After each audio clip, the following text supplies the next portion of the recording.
이스라엘 백성들이 성전을 제거하는 가운데에 유브라덴 강 건너편 총독 닷데네와 스달보스네와 아바삭 사람들이 방해를 합니다.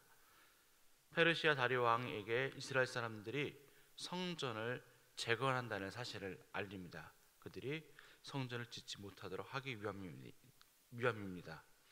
재건하는 이유는 페르시아 초대왕 고레스가 성전을 다시 건축하라고 했기 때문에 이스라엘 백성들은 다시 건축하는 것입니다. 닷데네와 무리들은 이 일을 확인해 달라고 다리오 왕에게 편지를 보냅니다. 에스라 6장입니다. 다리오 왕은 이 문서를 받고 창고문을 열어서 것들을 확인합니다. 다리오 왕은 고레스 왕이 칙령을 내린 것을 확인하고 성전 재건 공사들을 막지 못하도록 하고 오히려 성전 건축을 돕도록 세금을 주라고 명합니다. 그리고 이스라엘 백성들이 제사를 드릴 때 번제물도 주어서 자신의 왕자들을 위해서 기도하도록 합니다. 에스라 6장 11절에 이렇게 말씀합니다. 6장 11절입니다.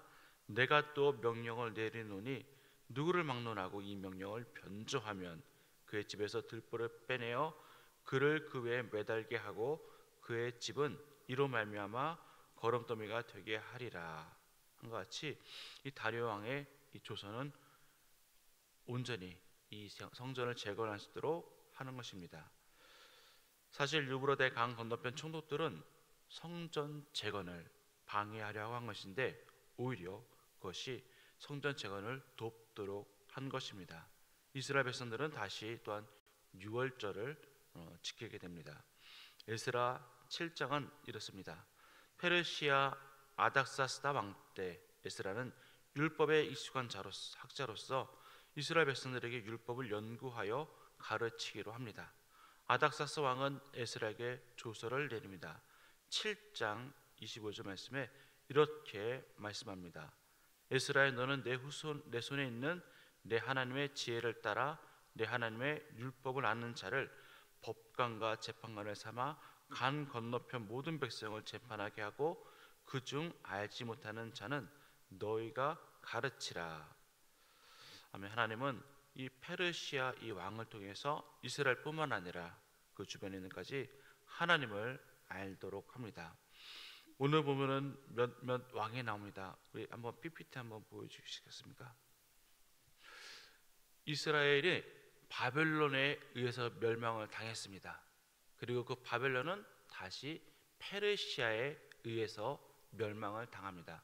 바벨론 벨사셀 왕 때에 멸망을 당하고 고레스 2세라고 우리 역사에는 배우지만은 우리 성경 유치하는 고레스 왕이라고 나옵니다. 그 왕이 이제 초대 페르시아 왕이 됩니다. 그리고 네 번째 오늘 읽었던 다리오 왕이 나오고 그다음 여섯 번째 아닥사스다 왕이 나옵니다. 저걸 보시면 아마 성경을 좀 읽으실 때에 아마 고레스가 누구고 다리오가 누구고 아닥사스가 누구 할 때 좀 도움이 될 것입니다. 함께 말씀을 나누고자 합니다. 그다음 우리가 이 말씀을 통해서 하나님이 우리에게 주신 말씀은 무엇인가요? 첫 번째, 하나님이 우리에게 비전을 주시고 또 이렇게 사역을 시키지만은 방해하는 세력들이 있다는 것입니다. 하나님이 우리에게 맡기신 사역들이 있습니다. 하나님 우리에게 맡기신 것들에게 우리는 그것을 평안히 이룰 줄 우리는 여기지만은 때로는 방해가 있을 수 있습니다. 하나님은 고레스의 마음을 감동하게 하여서 이스라엘 백성들을 고고로 돌려보내고 성전을 재건하도록 합니다. 이스라엘 백성 또한 하나님의 감동을 받고 성전을 재건합니다. 그런데 5장에 보면은 이들을 방해하는 세력들이 나타납니다. 5장 3절 말씀입니다. 5장 3절 말씀 함께 읽어보도록 합니다. 그때에 유브라덴 강 건너편 총독 닷데네와 스달보스네와 그들의 동관들이 다 나와 그들에게 이르되 누가 너에게 명령하여 이 성전을 건축하고 이 성곽을 마치게 하였느냐 하기로. 그렇습니다. 그들은 이 성전을 건축하지 못하도록 바꾸려고 했던 것입니다. 그러나 하나님이 유다 장로들을 돌보셔서 이들을 막아서 그 공사가 계속 진행되어지도록 하십니다. 우리는 하나님이 우리에게 어떤 일을 맡기셨을 때, 우리에게 사역을 시키셨을 때, 우리는 하나님의 다른 것에 의해서 우리가 방해를 받지 않고 잘 돼야 된다고 생각합니다. 왜냐하면 하나님의 일을 하기 때문이라고 우리는 여기는 것입니다. 하나님 우리에게 맡기신 것이기 때문에, 하나님 우리에게 하라는 것이기 때문에 그것은 잘 돼야 되고 방해가 없어야 되고 우리는 그렇게 생각을 합니다. 하지만 또 그것을 하다가 방해가 있거나 막히는 것이 있다면 이것이 하나님의 허락하지 않은 것인가 하고 우리는 의심할 때도 있습니다. 그러나 우리의 사역들은 항상 반대하는 세력이 있고 방해하는 세력이 있다는 것을 우리는 알아야 할 것입니다. 그럼에도 불구하고 하나님은 우리를 도우셔서 그것을 이루게 하신다는 것입니다. 에스라 5장 5절 말씀에 보면은 이렇습니다. 하나님이 유다 장로들을 돌보셨으므로 그들이 능히 공사를 막지 못하고 이 일을 다리오에게 아뢰고 그 답장이 오기를 기다렸더라 라고 말씀합니다. 하나님이 유다 장로들을 돌보셨다는 것은 하나님이 그 유다 장로들을 택하셔서 그들을 통해서 그것들을 이루어 가셨다는 것입니다. 바울과 실라가 복음을 전할 때에 이들도 옥에 던져지기도 하고 매를 맞기도 하였습니다. 하나님의 뜻에 따라서 그 선교 사역을 하는 데 있어서 이런 어려움들이 있던 것입니다. 그런데 그들이 옥에 갇혔을 때에, 찬양할 때에 하나님께 이렇게 기도하였습니다. 사도행전 16장 25절 26절에 보면은 한밤중에 바울과 실라가 기도하고 하나님을 찬송하며 죄수들이 듣더라. 이에 갑자기 큰 지진이 나서 옥토가 움직이고 문이 다 열리며 모든 사람의 매인 것이 다 벗겨진지라. 아멘. 이들이 복음을 전하는 데 있어서 매를 맞기도 하고 이렇게 옥에 갇히기도 했지만은 하나님께서 이들을 도우셨음을 우리는 볼 수 있습니다. 예수님의 사역 또한 어떻습니까? 예수님의 사역마다 반대하고 방해하는 세력들도 있었습니다. 결국 그들이 예수님을 십자가에 못 박지 않았습니까? 우리에게 주어진 사역을 할 때에 어려움이 있을지라도 우리는 하나님이 우리에게 명하신 것이라면은 우리는 어떤 어려움도 와도 포기하지 말아야 할 것입니다. 우리가 5일 코스 전지전투가 끝났습니다. 그런데 아직 우리 초청에 오지 못한 5일 코스들이 있습니다. 축제는 끝났지만은 우리의 그 전도 사명은 끝나지 않았습니다. 우리가 그 한 영혼들을 품고 끝까지 그들이 오기를 기도하고 소망하기를 원합니다. 두 번째, 하나님의 말씀은 지켜 행하는 것이어야 합니다. 에스라 7장 10절 말씀에 에스라가 여호와의 율법을 연구하여 준행하며 유리와 규례를 이스라엘에게 가르치기로 결심하였다라고 말씀합니다. 에스라는 하나님의 말씀을, 율법을 연구하던 자였습니다. 그런데 그는 단지 그 말씀을 연구만 한 것이 아니라 자신이 연구한 그 말씀을 준행하며 살았던 것입니다. 에스라는 7장 2절 말씀을 보면 사독의 5대 손이라고 이야기하고 있습니다. 사독은 다윗 왕 때 세워진 제사장입니다. 이 에스라는 바로 유대 지파인 것입니다. 그는 율법을 잘 알고 있었습니다.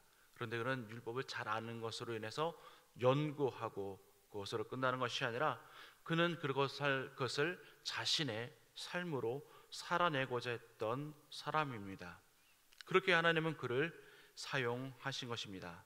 아닥삭스다 왕은 에스라에게 조서를 내립니다.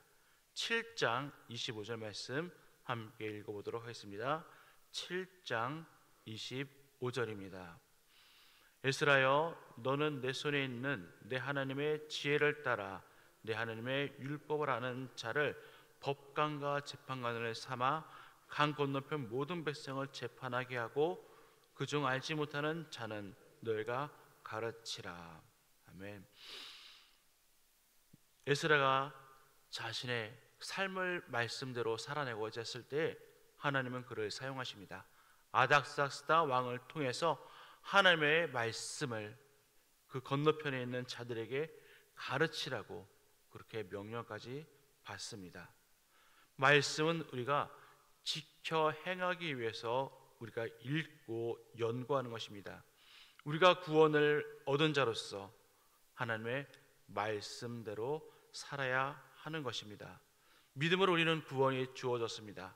하지만 우리가 하나님의 자녀로 살기 위해서는 우리가 말씀을 지켜 행할 필요가 있는 것입니다. 하나님은 단순히 우리를 구원하기 위해서 우리에게 구원을 베풀어 주신 것이 아닙니다. 구원을 받은 자로서 선한 일을 하도록 우리에게 또한 구원을 베풀어 주신 것입니다. 그래서 우리는 말씀을 통해서 우리의 삶이 하나님의 뜻에 합당한 자로 살아가야 하는 것입니다. 우리의 삶이 하나님을 믿지 않은 사람들과 삶이 동일하다면 우리가 어떻게 하나님을 믿고 섬기는 자라고 우리가 말할 수 있겠습니까? 초대교회 신앙의 선조들 또한 목숨을 걸고 말씀을 지켜 살고자 했던 사람들입니다. 지금 우리에게는 순교를 원하지는 않습니다. 하지만 그럼에도 불구하고 우리는 목숨을 걸고 말씀대로 살아가야 합니다. 그것은 하나님의 영광을 위해서입니다. 우리가 말씀대로 살아가고자 할 때에, 애를 쓸 때에 하나님은 우리를 사용하실 것입니다. 우리는 언젠가 하나님 앞에 서게 될 것입니다. 그때 하나님께서 우리에게 충성된 종이라는 그런 칭찬을 받는 우리 모두가 되기를 소망합니다. 우리가 하나님의 말씀대로 살아감에 따라서 하나님이 맡기신 모든 소명을 마치고 하나님께 귀한 칭찬을 꼭 들으시길 바랍니다. 바울도 하나님의 말씀에 열심으로 살았던 자였습니다. 그런데 그 말씀대로 살려고 했기 때문에 그리스도인들을 핍박한 것입니다. 그때 예수님께서 바울을 만나 주심으로 그의 잘못된 그 열심을 돌이켜서 이방 민족을 향한 복음 전도자로 그를 바꿔 주셨습니다.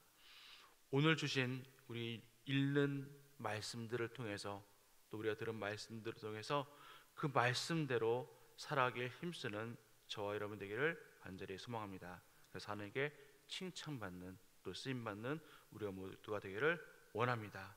함께 기도하겠습니다.